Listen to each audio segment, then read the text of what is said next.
Om Swastiastu. Perkenalkan, nama saya Putu Artawijaya Kusuma, NIM 140 dari kelas C3. Di sini saya akan mempresentasikan judul yang saya ambil, yaitu analisis dan evaluasi saluran drainase pada kawasan Desa Padang Sambian Klod, Denpasar Barat. Bab 1, yaitu ada latar belakang. Permasalahan banjir dan genangan air di wilayah perkotaan, khususnya di Jalan Gunung Lumut 3, Desa Padang Sambian Klod, Denpasar Barat, telah menjadi isu yang semakin mendesak dan kompleks.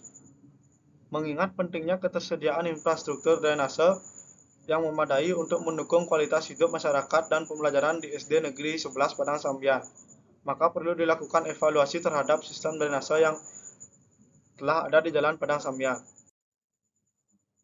Di sini ada rumusan masalah. Yang pertama ada bagaimana limpasan air yang terjadi pada saluran drainase di kawasan Jalan Gunung Lumut 3, Desa Padang Sambian Klod, Denpasar Barat.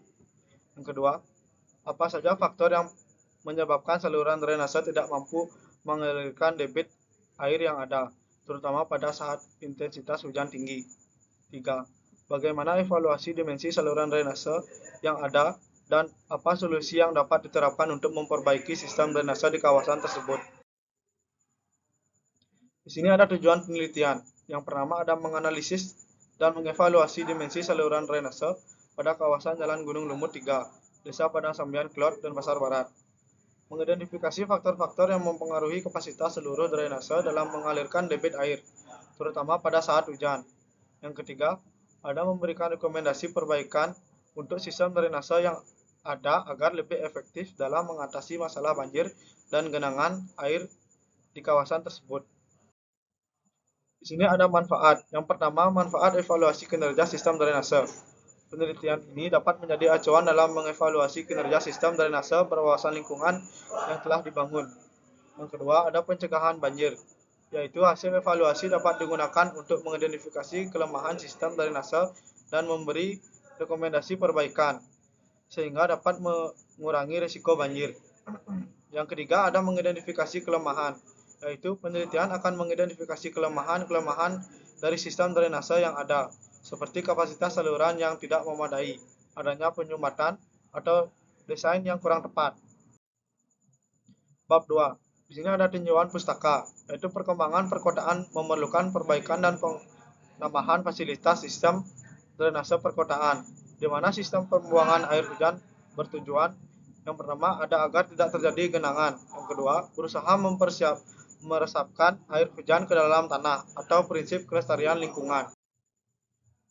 Ini ada landasan teori. Daerah aliran sungai atau DAS. Daerah aliran sungai atau DAS dapat diartikan sebagai kawasan yang dibatasi oleh pemisah topografis yang menampung, menyimpan dan mengalirkan air hujan yang jatuh dan atasnya ke sungai yang akhirnya bermuara ke danau atau laut, atau dalam jurnal Simanto 2009. Di sini ada banjir. Adalah peristiwa terbenamnya daratan atau yang bisa kering. Karena volume air yang meningkat, banjir ada dua peristiwa. Pertama, peristiwa banjir atau genangan yang terjadi pada daerah yang biasanya tidak terjadi banjir. Kedua, peristiwa banjir terjadi karena limpasan air banjir dari sungai karena debit banjir tidak mampu dialirkan oleh alur sungai atau debit banjir lebih besar dari kapasitas pengaliran sungai yang ada di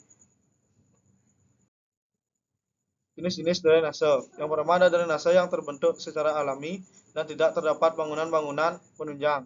Saluran ini terbentuk oleh gurusan air yang bergerak karena gravitasi yang lambat, lalu membentuk jalan air yang permanen seperti sungai. Drainase buatan. Drainase yang dibuat dengan maksud dan tujuan tertentu sehingga memerlukan bangunan-bangunan khusus seperti selokan pasang batu, gorong-gorong, dan pipa-pipa. Fungsi drainase. Drainase memiliki banyak fungsi, diantaranya atau menurut dalam jurnal Ainal Mutakin 2011. Yang pertama ada mengeringkan daerah becek dan genangan air. Yang kedua ada mengendalikan akumulasi limpasan air hujan yang berlebihan. Yang ketiga mengendalikan erosi, kerusakan jalan, dan kerusakan infrastruktur. Yang keempat ada mengelola kualitas air. Analisis hidrologi. Yaitu analisis hidrologi merupakan langkah-langkah yang paling penting untuk merencanakan drainase. Analisis ini perlu untuk dapat menentukan besarnya aliran permukaan ataupun pembuangan yang harus ditampung. Bab 3. Di sini ada desain penelitian. Studi ini menggunakan pendekatan campuran yang terdiri dari metode kualitatif dan kuantitatif. Pendekatan ini dirancang untuk memberikan gambaran yang kompresif mengenai kondisi banjir dan efektivitas sistem drainase di kawasan yang diteliti. Di sini ada lokasi subjek penelitian, yaitu lokasi penelitian kali ini Padang Sambian, Klot, Denpasar Barat. Tempatnya di Jalan Gunung Lumut 3 dan Desa Padang Sambian, Klot, Denpasar Barat. Wawancara semi struktural ini dirancang untuk menggali pengalaman mereka terkait banjir, termasuk frekuensi kejadian, tingkat kerugian yang dialami, keluhan mengenai kondisi drainase. Di sini ada pengukuran curah hujan, dilakukan dengan menggunakan data yang dikumpulkan dari stasiun meteorologi terdekat, yaitu stasiun meteorologi Sading. Di sini ada analisis dan data sekunder. Selain pengumpulan data primer, juga dilakukan analisis terhadap data sekunder yang terkait dengan pengolahan air dan infrastruktur drainase yang ada di Jalan Gunung Lumut 3. Analisis statistik. Data kuantitatif yang dikumpulkan dari pengukuran curah hujan dan hasil pengamatan akan dianalisis menggunakan perangkat lunak statistik untuk menentukan pola dan hubungan antara curah hujan dengan kejadian banjir. Sini ada kesimpulan.